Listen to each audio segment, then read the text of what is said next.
Have you ever felt lost in the endless scroll? Like you're just drowning in this sea of notifications and online noise? Well, today we're going to take a slightly different path to understanding our digital lives. We're going to explore a series of poetic fragments that really cut through the static and get to the heart of who we are in this hyper-connected world.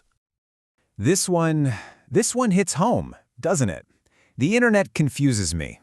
It's a feeling I have definitely had, and I'm willing to bet many of you have too.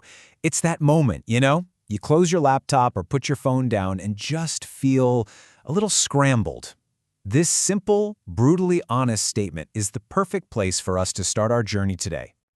All right, so our first stop is to really dig into that confusion.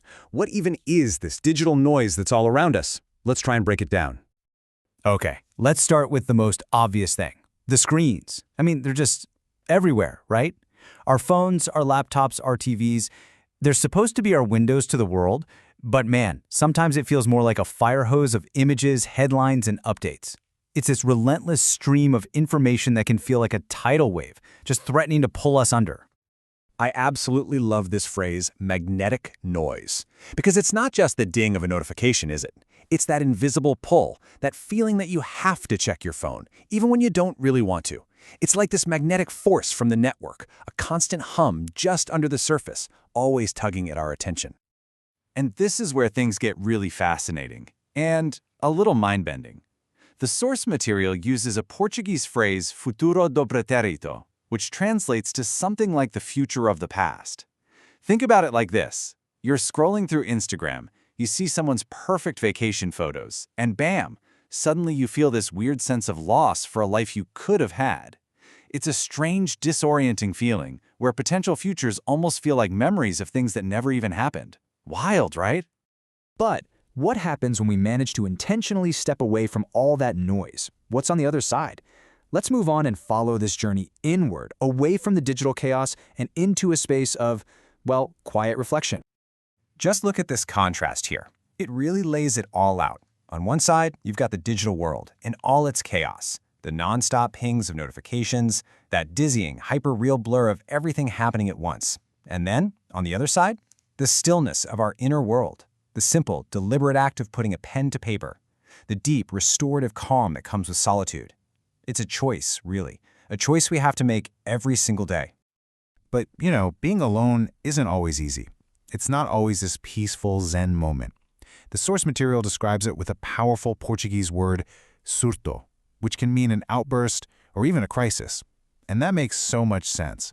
It's that moment when you're finally alone with your own thoughts and everything just feels a little too loud, a little overwhelming. But here's the thing. That's also where you find your alma, your soul. It's right there, in that messy, uncomfortable quiet, that we can finally hear our own voice again.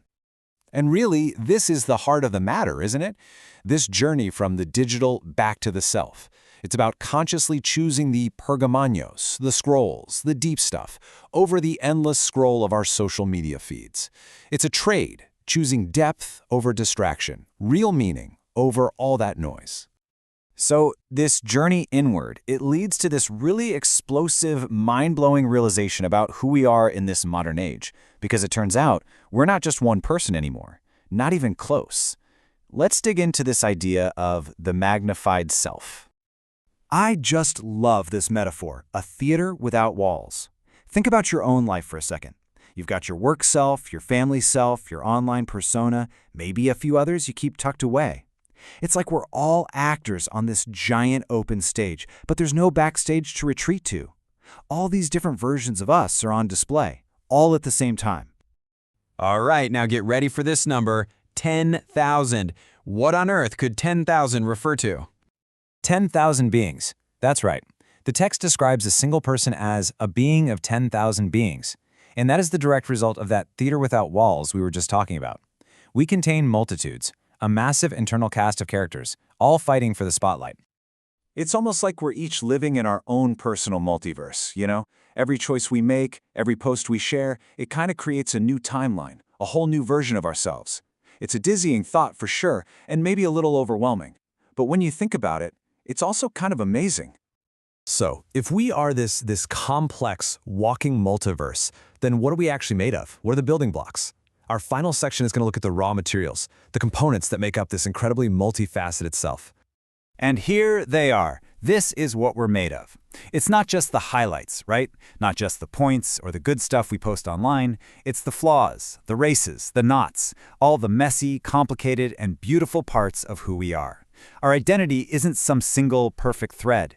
It's more like a huge, intricate tapestry, woven from all of these different strands. And so, after all of that, we're left with this one huge question. Which of them will I be? In a world of infinite choices and endless performances, in a world where we can be 10,000 different beings, who do we actually choose to be? It's a question that's honestly both terrifying and incredibly freeing. And, at the end of the day, it's a question that only you can answer.